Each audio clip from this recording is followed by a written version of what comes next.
Hello again, rail fans of the Midwest and the US of A.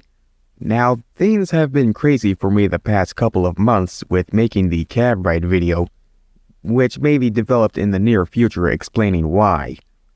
Also, I've recently seen a video sometime back in early February that just blew me away. Even an episode of Survivor that made my jaw drop. Though I'll save those for last because you'll be surprised. As you may have seen if you haven't already, the past raw video footage I've uploaded was up around downtown Holland, most of which were from 2023 and the others were from 2022 and 2024. Back on August 18th, 2023, I took a Railfan trip up to Holland to celebrate my birthday, which was the day before it. I've spent most of my day up there railvanning, relaxing, and some other stuff which I'll get to later. In 2024, of early September, I went back up to film some more until my chase vehicle cut it short when the same dash lights came on. The other two were from around 2022 when I was on the way to and from a doctor's appointment. But in any case, let's head back out to the high iron. It's early morning just before dawn on August 18th, 2023, and we're in Holland, Michigan at the Amtrak station at 0630. Built in 1925 by the Pierre Marquette, it has since been renovated in 1991. Remnants of the old PM can be seen at the Amtrak station's front, like this old PM caboose. Along with it is this old semaphore signal that was used during the days of the old PM. This is where Amtrak and Holland's Max buses stop and pick up or drop off passengers. Normally, people would see the Max bus come and go, but others get to see Amtrak's Michigan service train if they get up early enough, or even stay up late enough. Me, I got up early to see the first train of the day, Amtrak's Michigan service train from Grand Rapids to Chicago, being pulled by one of those SC-44 Siemens Charger locomotives.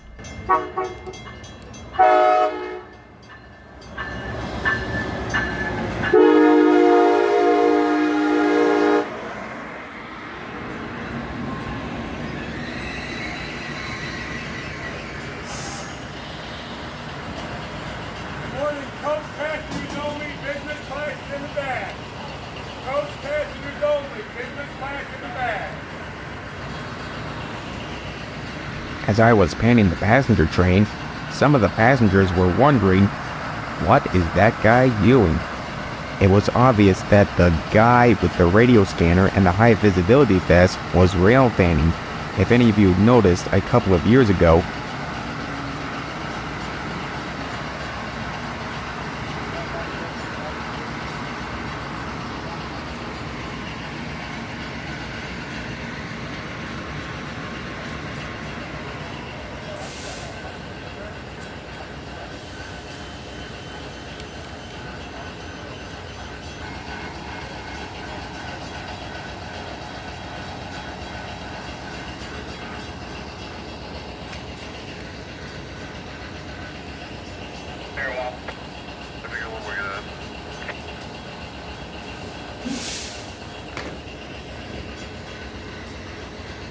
After a couple of minutes, the train departs.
Jumping ahead to 2024, we can see the same train again in September as we see it from the sidewalk this time. This is again Amtrak's Michigan Service Train P371.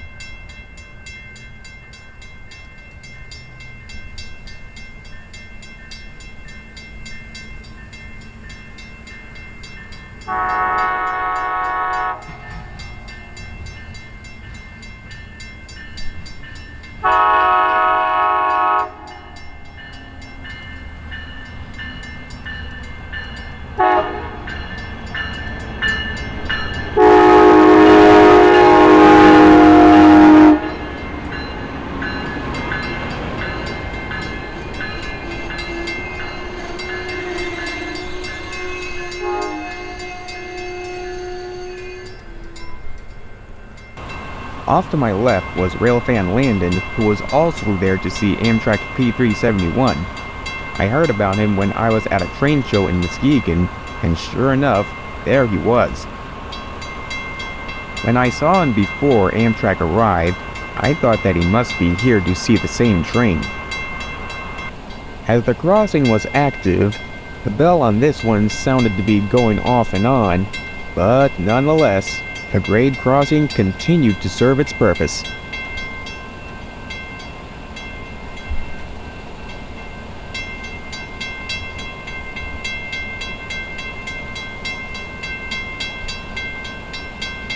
After a couple of minutes, Amtrak P371 departs Holland, and there's no more Amtrak service until around 22:30, 11:30 p.m. in 12-hour format, if any of you are wondering.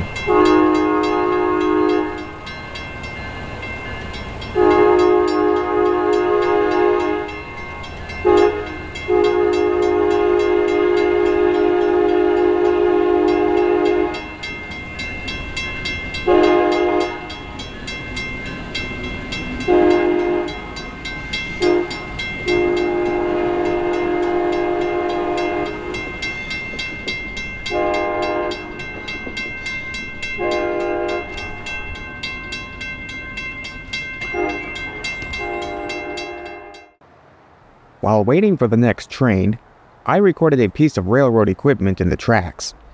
I've learned that this was a switch heater. It's basically used to keep snow and ice from building up and impeding its performance. They often use propane or any other flammable gas as it's stored in the tank adjacent to the switch. Correct me if I'm wrong. An hour later, here comes CSX M327 heading south.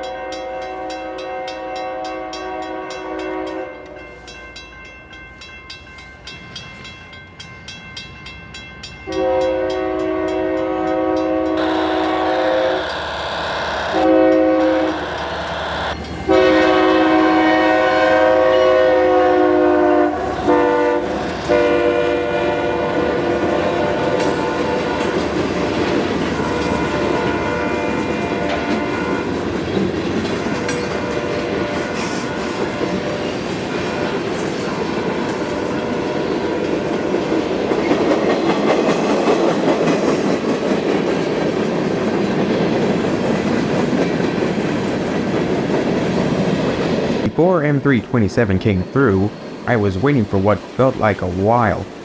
Then I headed out to find a public parking area as the day came to light.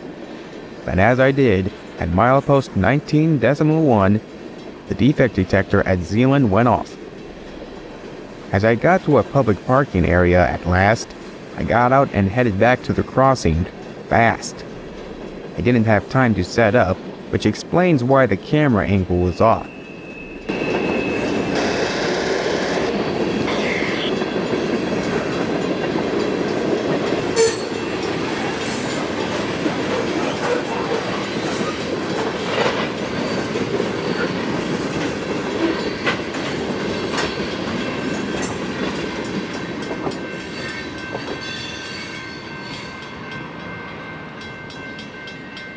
Jumping back to 2023, we see the same train, but I didn't know about the call signs back then.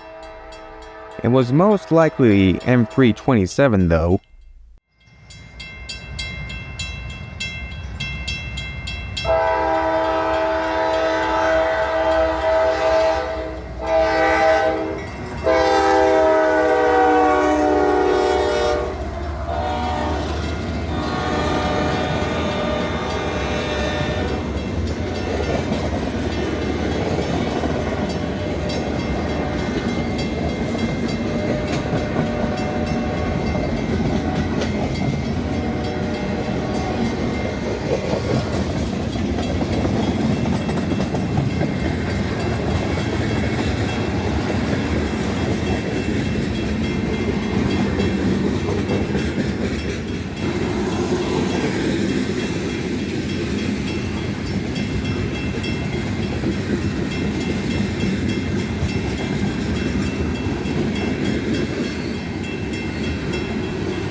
After that, I took a walk around the historic district of downtown Holland. A little over an hour later, the Grand Rapids subdivision dispatcher frequency lit up.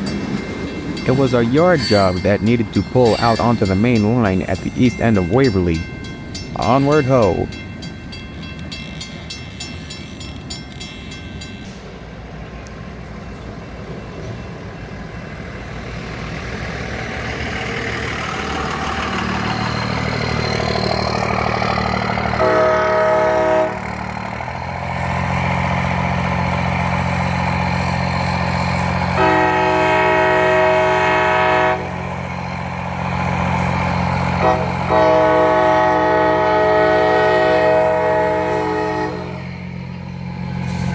This part of Holland at the east end of Waverly sees not only freight, but switching action as we're seeing now.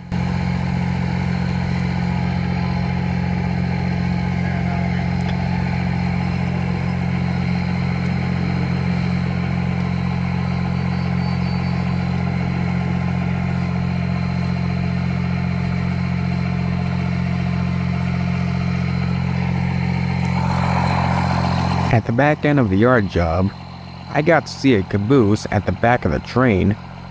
We don't get to see much of these anymore.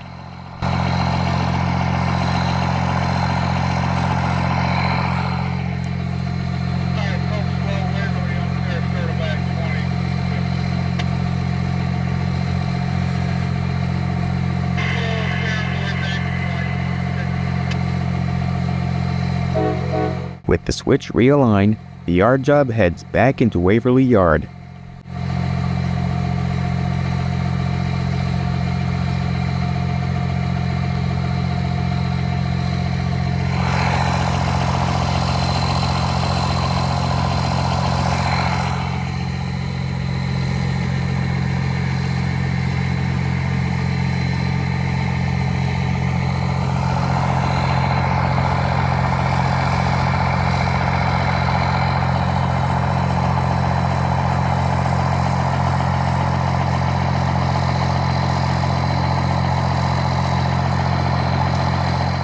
Early in 2022, I was on the way to a doctor's appointment when my mom and I got stopped at the East Waverly crossing.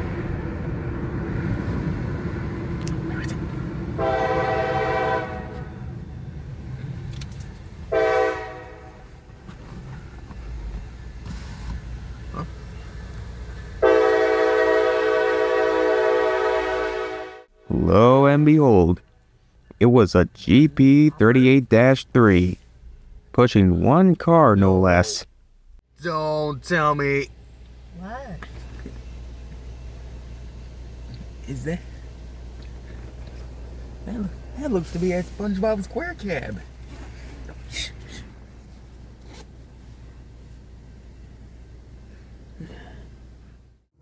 Later that day on the way back from my doctor's appointment, we were stopped again and I saw a local pulling into Waverly Yard.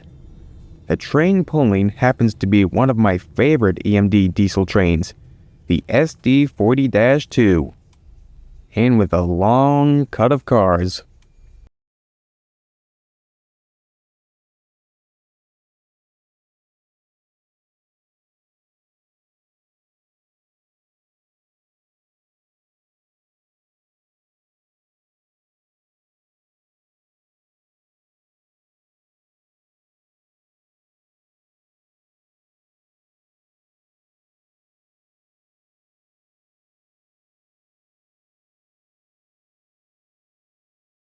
It took the train about 4 minutes to pull into Waverly Yard and to clear the crossings, but after the crossings deactivated, we were on the way back home.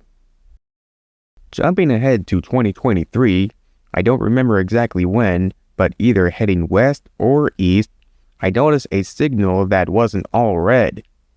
On the bottom, there was a lunar white light that I noticed, and I turned off or headed to a Westco gas station that was trackside. I've learned that the white light indicates a restricting aspect.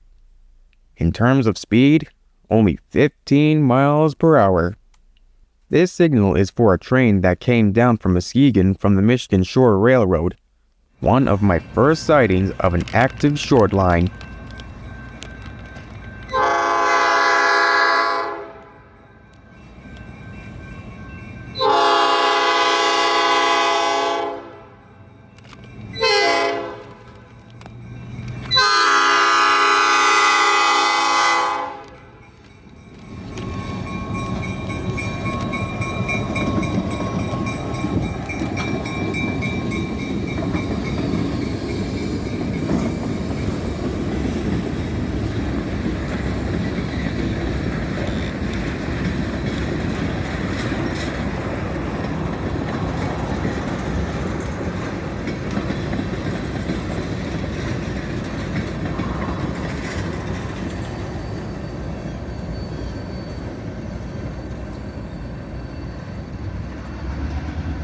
They'll be coming back to this spot later.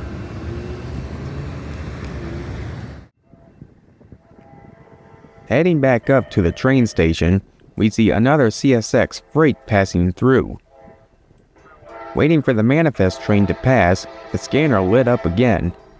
I was able to make out the call sign number, and it was L301.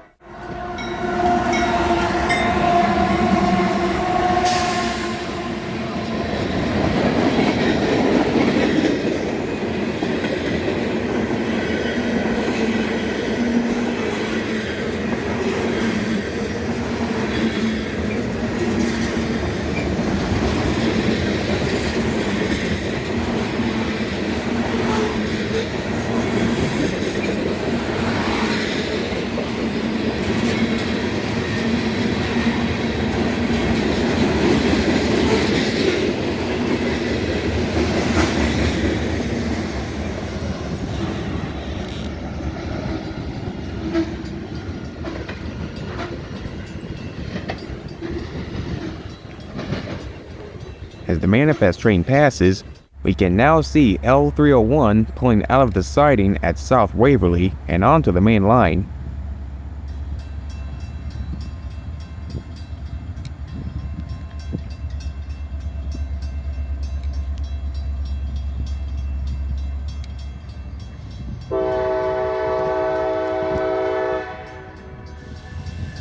What is it?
As L301 passed by, it was time to head for lunch.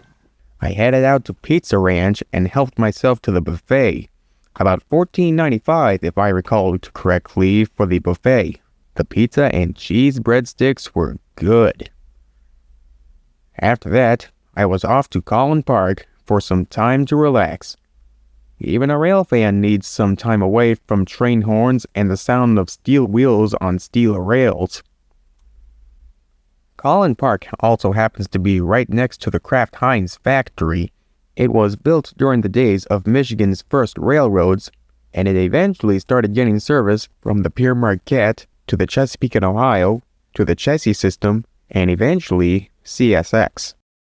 Nothing beats the smell of a lakeside breeze while napping in the car. A perfect way to charge up before charging back out to the high iron. All of a sudden, the GR subfrequency lit up once again. This time, it was for an empty coal train coming out of the Campbell power plant just north of Collin Park. Immediately, I started up the car and headed back to the West Coast to catch it. As I got set up, here it comes with foreign BNSF power, with an EMD SD70 ACE leading the charge.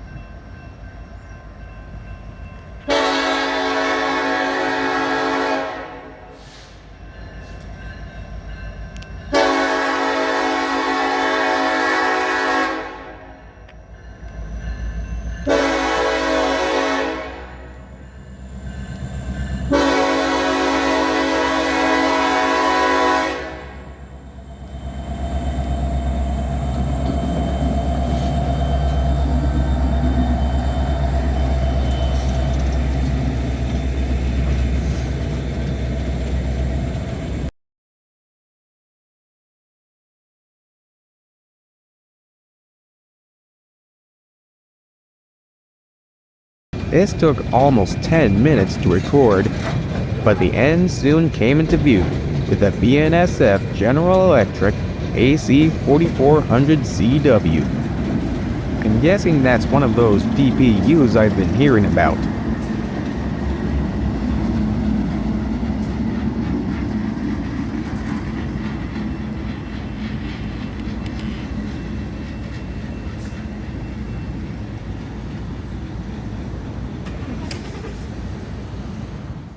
Anyway, at around 16:30 or 4:30 p.m., I headed out to the Hudsonville Mire to do some shopping to help out the community.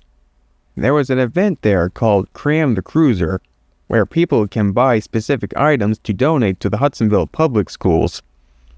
I helped pitch in and donated disinfectant wipes, hand sanitizer, a pack of tissues, and other school supplies, such as pencils, erasers, spiral notebooks, a whole assortment of school supplies. The total was around almost $100 worth, and into the cruiser to donate to the Hudsonville Public Schools. As that was done, I headed west to Hamilton to join my family for dinner at the Trestle Stop, and it was delicious. Pepperoni pizza and vanilla ice cream for dessert. The Trestle Stop is situated near an old rail bed on the other side of M40. Hamilton once had trains running through in the past until the tracks were taken up by the Chesapeake and Ohio, and part of the old track from the Granary to Holland is now owned by the Hamilton Northwestern. All that remains of the CSX is a picture of a CSX EMD cab switcher inside the Trestle Stop, as a reminder that CSX once came down from Holland to Hamilton. I certainly enjoyed this birthday Railfan trip, I thought of myself. Granted, it was a day late, but I did have to work on my birthday nonetheless. Then there was the day in 2024 when the same lights on the dash of my car lit up, and I had to call it quits as a result. But all in all, it was good to get out and see some trains. Anyway, thanks for watching, and be sure to hit that subscribe button if you haven't already. I am trying to reach one of YouTube's milestones so I can start earning money from that. Hopefully it'll help my hobby of railfanning once those milestones are reached. Leave a like and comment as well if you like this video too, and maybe I'll see you out there on the Iron Compass, or High Iron, or whatever people call it. Be sure to check out the video of my chase vehicle failing me, as that will provide some insight to what dash lights I'm referring to. Also, if you're new to the channel, be sure to check out my other videos. I have both raw and edited videos of trains, along with some others. Now don't go too far, there's a little surprise waiting, so stay tuned.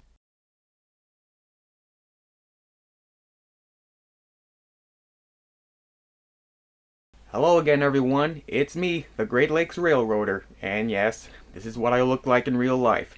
Now if you also happen to watch Virtual Railfan's grab bags, you might recognize me as I appeared on one of those grab bags. Now if you think a railfan is a regular person with a camera and a radio scanner, you might want to think again. I happen to be a railfan who's on the autism spectrum. All of the videos of trains that were recorded and are on my channel were all done by me, even the edited videos. I was diagnosed with autism when I was very young, and it has been difficult for me in life with this disability. But while with autism, I've had an interest in trains long before railfanning. Though as I progressed, I moved away from trains and gained the thought of becoming one of the first responders when I was in school. It has been a big dream of mine, and I'm sure that other people with autism have big dreams they also want to achieve too. But he or she was probably told that because of their autism, it's impossible to achieve such dreams. I too was also told that my dream to be one of the first responders was impossible by some people, and my dream was crushed. With my autism, I thought of myself to be limited with this disability and being unable to do things other people can do. That also applied to interacting with other people. It's hard for me to engage with other people as I am always withdrawn from the outside world. But I wanted to prove to everyone that I am not who they think I am and show that other people with autism can go above and beyond. After school, I've gotten back to what I loved as a kid, and that's trains. I've wanted to be an engineer as a kid, driving those big trains and hauling goods from point A to B, especially operating one of my favorite locomotives, the EMD SD40-2. But all my life, I never thought of being a railfan until today. With the support of my family, I am now sharing with you all what I've seen in the big world of railroading. Now, I'm not the only railfan with autism. There may be other railfans just like me who also have autism. That happens to be the case with one of two autistics I have heard about. Over a couple of months, I have seen two autistic people who have just blown me away by what they have achieved despite their disability. Starting with a railfan named Corey Burrell, who not only has autism, but is also deaf, and he got the chance to operate a GMD F7. It was made possible by the Monticello Railway Museum. I was just completely blown away by that, and I think it's incredible to see him do just that. He too also wanted to be an engineer, and I think it's great to dream of wanting to do that someday. Another person with autism who I saw on Survivor back in late March was Eva. She completed a challenge for her tribe that saved them from tribal council, but has had an emotional episode in the end. But she managed to pull through it with the help of someone else from another tribe. Eva told everyone about her story of having autism, and I'm sure everyone who watched Survivor was touched by it. As for me, I thought it was great of her to accomplish something like that with her autism, quite heartwarming as well. Those two people who have accomplished those great things are what inspired me to reveal to you about myself. Many people often think of a person with autism to be mentally challenged. Well, after what I've seen, I wouldn't say all autistics are entirely mentally challenged. Someone with autism may be more capable than what you think. I believe that a person with autism doesn't limit them, but makes them better and achieve great things, as I have witnessed. I hope my story will inspire others to go the extra mile, and I hope you all found this to be heartwarming as well. Anyway, that's it for me. So until next time, this is the Great Lakes Railroader, out.